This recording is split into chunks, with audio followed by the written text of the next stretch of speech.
Yohana 8:12 nasema kwamba Yesu alipowajia akamwambia kwamba mimi ni mwangaza wa dunia. Nataka niwaambie kitu kimoja ambao watu wengi hawajui. Yesu wakati alikuwa anaongea sana kwa mafumbo. Nikimaanisha kwamba alikuwa anaongea kwa jinsi ambayo yeye anaongea kama Mungu yuko ndani yake, lakini yeye hakuwa Mungu. Ni kitu ambacho wengi tunachanganyikiwa. Yesu alipokuja alikuwa anaongea kwa mfano. Yaani kama vile alikuwa possessed. Unaelewa, kama vile unaingiliwa na Mungu, alafu anaongea ndani yako.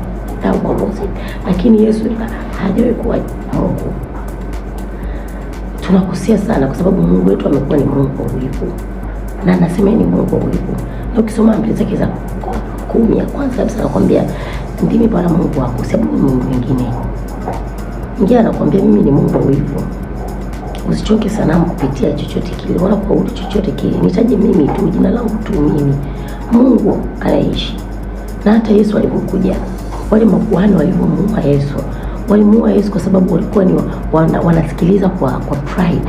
Walikuwa wanasikiliza kwa pride kwa sababu tayari wameshapata hela na Mungu alimtuma Yesu. Yeye anaonekana kapuku tu. Kwa hiyo walikuwa wamsikilizi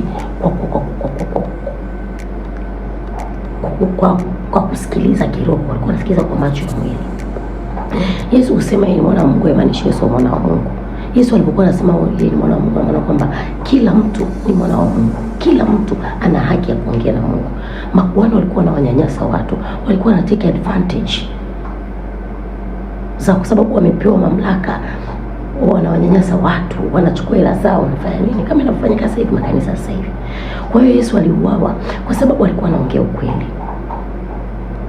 Kwa sababu alikuwa anaongea ukweli ambao manabii wengi waliogopa kusema. Nataka niwaambie jinsi gani Mungu wetu alivyokuwa ni Mungu wa utajiri.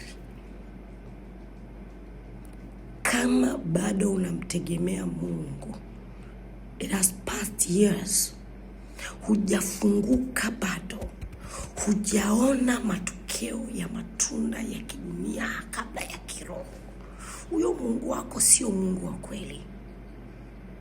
Mungu wetu sio Mungu wa maskini. Mungu wetu sio Mungu wa makapuku.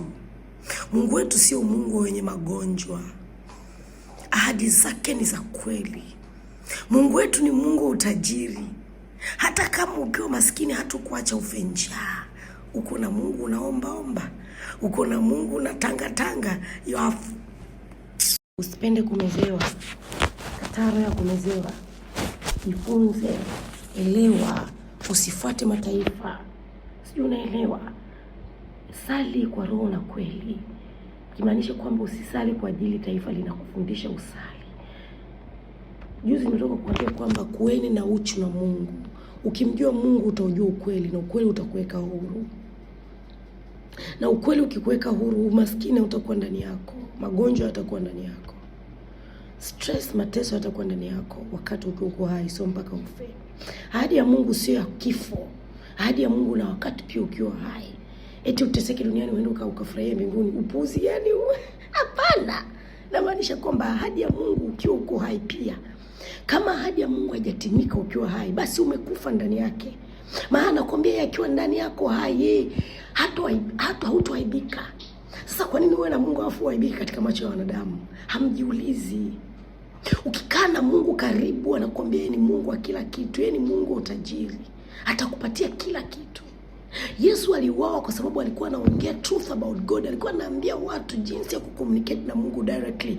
Na hiyo ingechangia watu wengi wasingeenda kutoa sadaka makanisani. Nitauawa.